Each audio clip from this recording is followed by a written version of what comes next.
எந்த ஒரு பெற்றோருக்கும் தன்னோட குழந்தைய இப்படி ஒரு இடத்துல பார்க்கக்கூடிய நிலைமை யாருக்குமே வரக்கூடாது அப்படின்னு சொல்லி நீங்க நினைச்சீங்கன்னா, இந்த வீடியோவுக்கு லைக் பண்ணி உங்களோட கருத்துக்கள தெரியப்படுத்துங்க. இந்த சூழ்நிலையில விஜய் மனசுல என்ன ஓடும்? மல்லி எப்படி துடிச்சு போவாங்க? பார்க்கறதுக்கே அவ்வளோ கஷ்டமா இருக்கு. ஏன்னா ஏற்கனவே விஜய் மல்லி மேல அவ்வளோ கோபத்துல இருந்துட்டு இருந்தாங்க. நான் எவ்வளவு சொல்லியும் நீ வெண்பாவ கூட்டிட்டு போய் தொலைச்சிட்டு வந்துட்டியா? அப்படிங்கிற மாரி அவங்கள பார்த்தாலே புடிக்கல. அவங்க கிட்ட முகம் கொடுத்து கூட பேசுறதில்ல. அந்த அளவுக்கு மல்லிய வெறுத்து போயிட்டாங்க.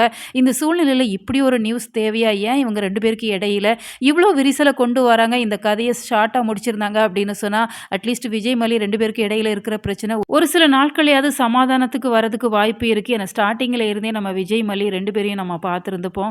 நல்ல ஜோடியா இருக்கிறாங்க அப்படின்னு சொன்னாலுமே, மல்லி மேல விஜய் கோபத்த காமிக்கிற மாரியே தான் காமிச்சுட்டு இருந்தாங்க. இந்த ராஜியோட சுயரூபம் விஜய்க்கு எப்ப தெரிய வந்ததோ, அதுக்கப்புறமா தான் மல்லி மேல விஜய் அன்ப காமிக்க ஆரம்பிச்சாங்க.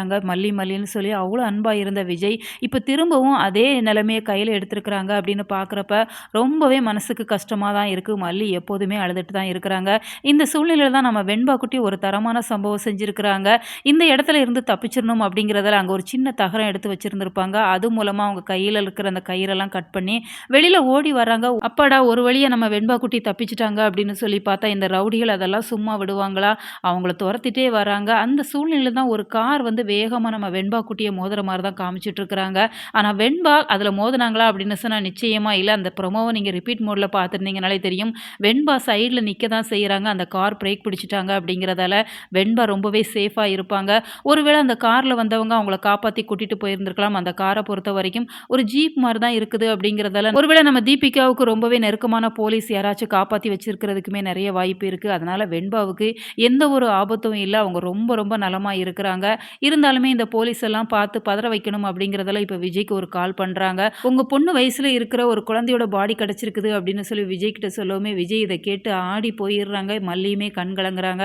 இப்ப மார்ச்சூர்ல 2 பேரையுமே பார்க்கறதுக்கு அவ்ளோ கஷ்டமா இருக்கு. இப்ப விஜயோட முகத்த பார்க்குறப்பவே நமக்குமே பயமா இருக்கு. எங்க மல்லிய கோவப்பட்டுருவாங்களோ? மல்லி மேல எவ்வளோ கோபத்த காமிக்க போறாங்களோ? இந்த நிலைமையில என் பொண்ண ஆளாக்கிட்டியே நீ எல்லாம் அப்படின்னு சொல்லி அவங்கள கேள்வி கேட்க தான் போறாங்க.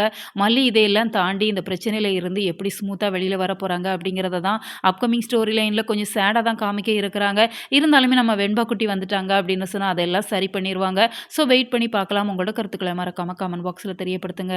மேலும் இது போன்ற வீடியோக்களுக்கு நம்ம சேனல சப்ஸ்கிரைப் பண்ணுங்க.